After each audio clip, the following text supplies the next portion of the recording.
Good evening, you're watching News Mongolian World. I'm your host, Anurkan Batar. And for top stories, a forum was held among political party leadership regarding engagement in gender equality. Mongolian President to pay a state visit to China. And Mongolia's leading young artists, athletes and businesses join World Children's Day. And for the news, stay tuned.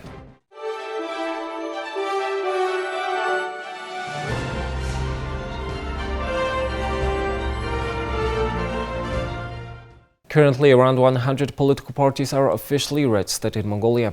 However, in Mongolia, gender equality engagement in the activities of political parties and the number of female representatives elected to the legislation are far from balanced. On Tuesday, an equality forum was held among political party leadership regarding the engagement in ensuring gender equality. Women taking part in the forum noted that when female candidates run for election, the main challenge they face is related to financial issues. There is a need for proper policy support when it comes to implementing the gender equality policies that are already adopted on paper, so the political parties themselves should support its female members as well. We'll see the outcomes of any taken measures during the upcoming election. Our average numbers of female representatives in parliament and citizens' representative offices are below average even compared to Asian countries. For example, we don't even have any female member in the National Emergency Management Agency. When it comes to female candidates, political parties should provide some tangible and noticeable support. Female candidates have obstacles and challenges related to financing. People must be wondering why we are talking again and again about gender equality and engagement, but the reality is female representation in politics doesn't even reach 20 or 30%.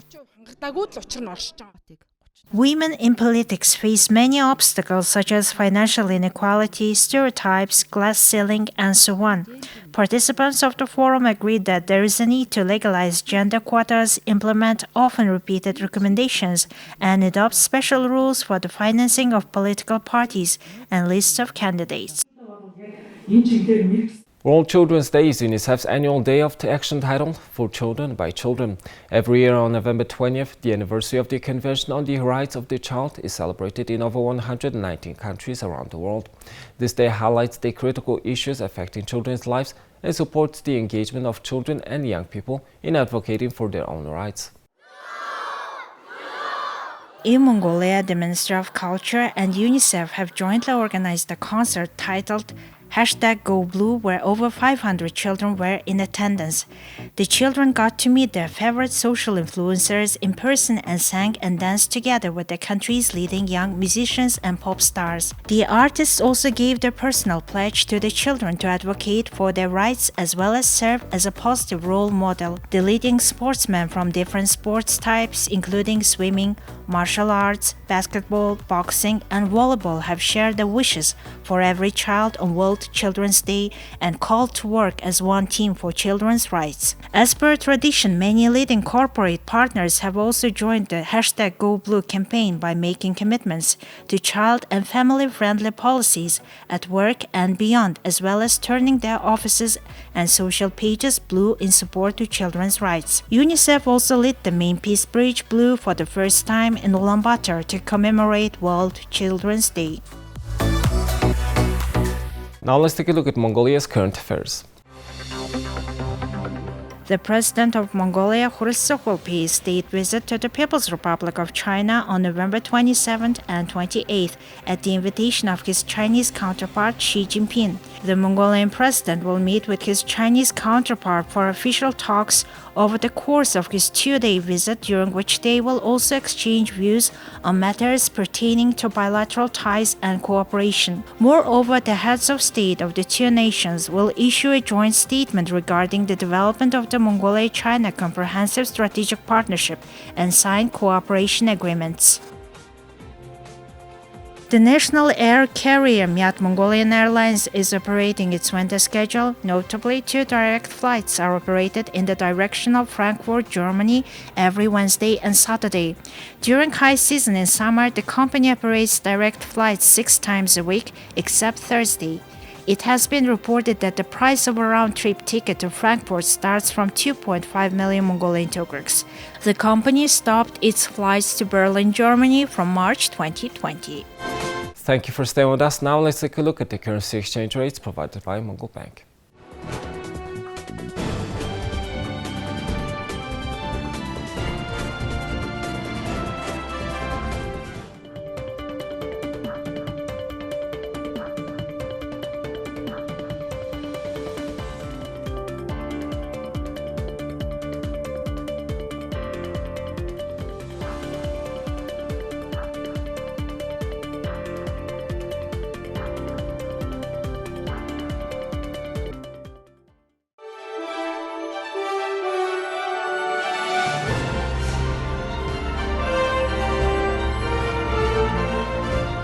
Here's the international news from our partner agencies. At least one person has been killed and 31 injured after an explosion ripped through police housing on Tuesday in the southern Thailand province of Narathiwat. Authorities said a suspected insurgent dressed as an official parked a pickup truck loaded with explosives in front of the presidential building used for housing police officers and their families. A police officer died from the impact of the explosion. Images on social media showed black smoke billowing from a car on fire inside a low-rise compound and police diverting traffic away. It also resulted in a fire that burned parts of the building and the vehicle used in the bombing. No one has yet claimed responsibility for the incident. Thai Prime Minister Prayut Chan-o-cha expressed concern over the incident and instructed police and relevant security agencies to improve safety measures for the public. Government spokesperson Anucha Purapachayasri said, "More than 7,300 people have been killed since the insurgency began in 2004 in the three provinces, the only ones with Muslim majorities in Buddhist-dominated Thailand.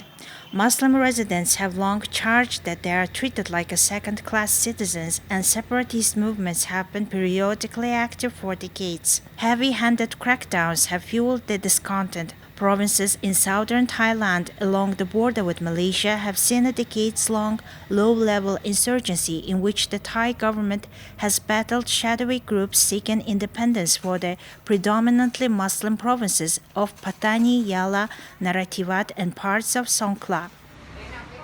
Ukrainian authorities begin evacuating civilians from recently liberated parts of Kherson and Mykolaiv regions, fearing lack of heat, power and water due to the Russian shelling will make winter unlivable.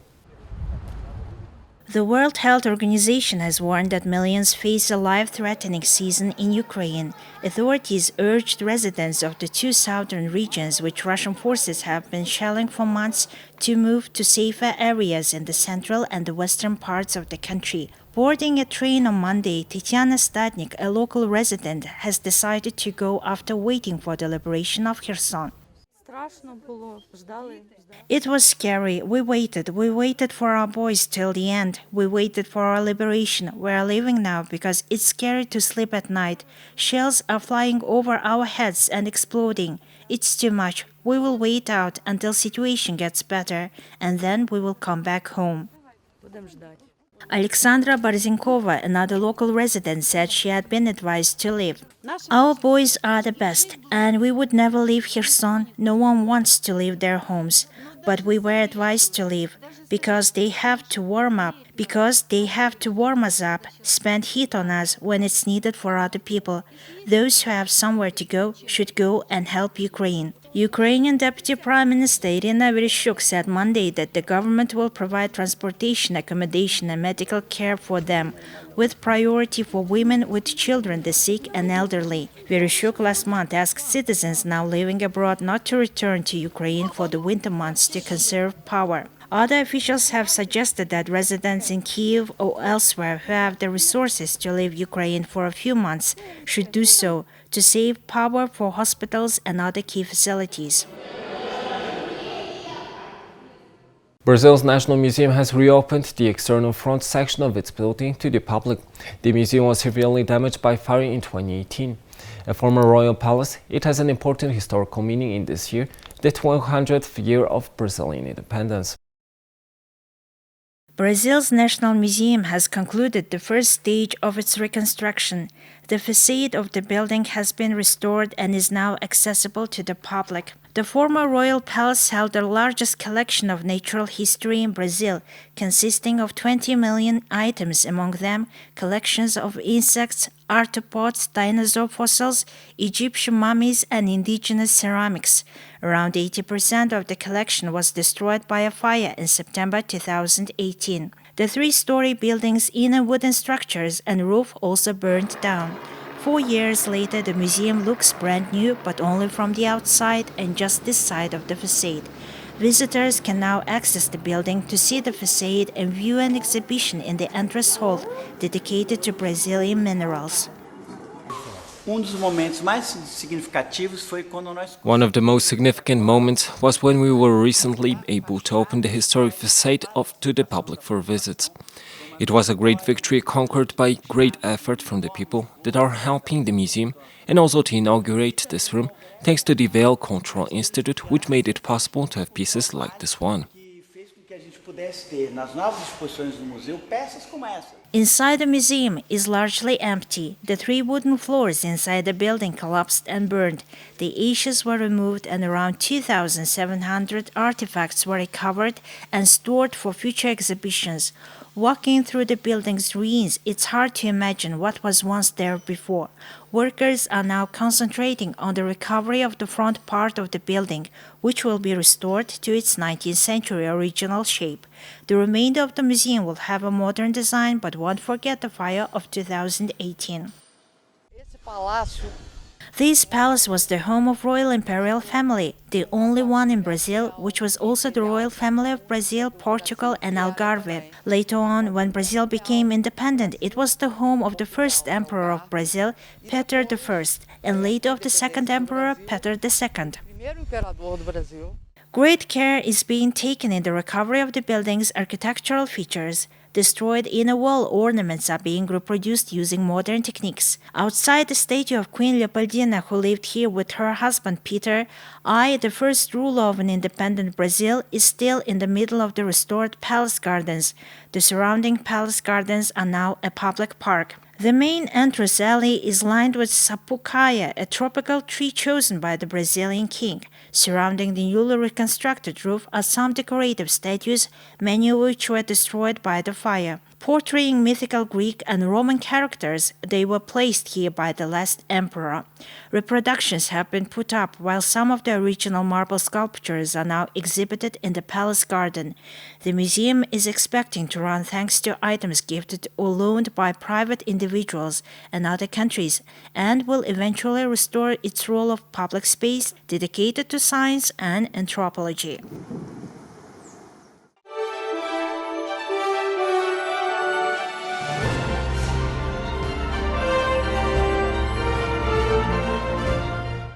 Now let's take a look at our regular future on sports. Manchester United's owners, the Glazer family, say they are considering selling the club as they explore strategic alternatives. The Americans bought the Old Trafford outfit for £790 million in 2005. It comes after years of protests from the fans against their ownership. A statement from the club said the board will consider all strategic alternatives, including new investment into the club, a sale, or other transactions involving the company. It added that the process will include an assessment of several initiatives to strengthen the club, including stadium and infrastructure redevelopment and expansion of the club's commercial operations on a global scale to enhance the long-term success of the club's men's, women's, and academy teams and bringing benefits to fans and other stakeholders. In 2012, the Glazers sold 10% of their holding via stock listing and have sold further shares in the following years. The Glazer family have owned NFL side Tampa Bay Buccaneers since 1995, and Avram Glazer bought a team in the new United Arab Emirates 20 Cricket League in 2021. Joel and Avram took over the day-to-day running of United after their father Malcolm suffered a stroke in April 2006. Billionaire Malcolm died aged 85 in 2014. American investment from Rain Group, who handled Chelsea's £4.25 billion sales in May, is acting as United's exclusive financial advisor. United, who are fifth in the Premier League, have not won the title since 2013 and have not won a trophy since claiming the Europa League and EFL Cup in 2017. There have been multiple protests against the Glazers' ownership in recent years, including one in May 2021, which caused United's home league match against Liverpool to be postponed. Thousands of supporters marched to Old Trafford in protest before the same fixture this season in August. United were part of the failed European Super League project, which rapidly collapsed in April 2021. Manchester United co-chairman Joel Glazer later apologized for the unrest caused.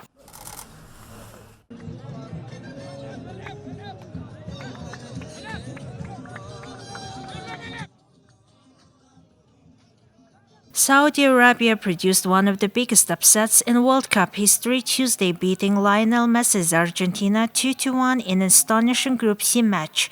Many had expected the South American team, ranked third in the world, unbeaten for 3 years, and among the favorites to win the tournament, to sweep aside its opponent ranked 48th place below it in the world rankings. All the pre-match talk focused on Messi, one of the greatest players ever, who's playing in what is likely to be his last World Cup. The Argentina captain scored an early penalty to put his side in the lead, but 2 second-half goals from Saleh Al-Shahri and Salam Al-Dawsari turned the game on its head. The thousands of Saudi fans inside the Lusail Stadium couldn't believe what they were watching as they celebrated their unexpected victory.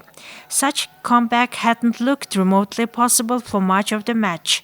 Argentina controlled the game after taking the lead, but whatever Saudi manager Hervé Renard said at halftime worked. His team came out with a newfound belief and stood toe-to-toe with Argentina's world-class team. As full-time neared, fans cheered every tackle and save as if they were goals, and when the match did indeed end, Saudi Arabia fans reacted with frenzy.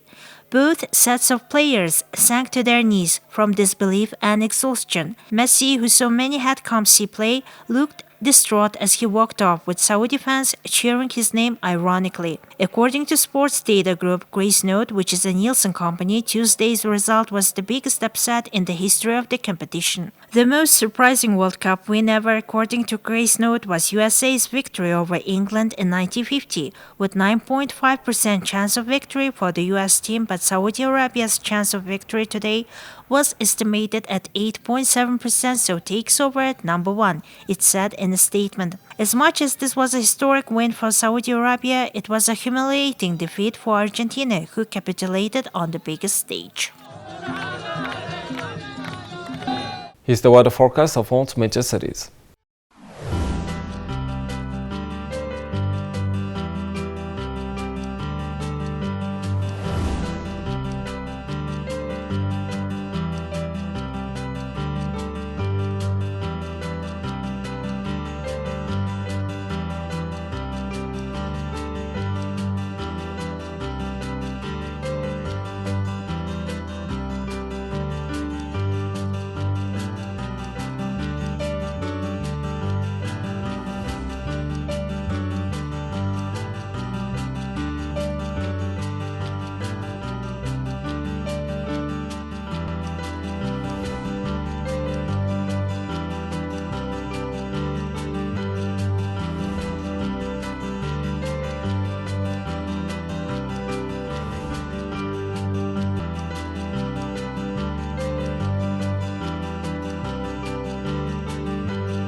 Well, that's all for today, and thank you for staying with us. We'll see you tomorrow with more news and updates. Have a nice evening. Goodbye.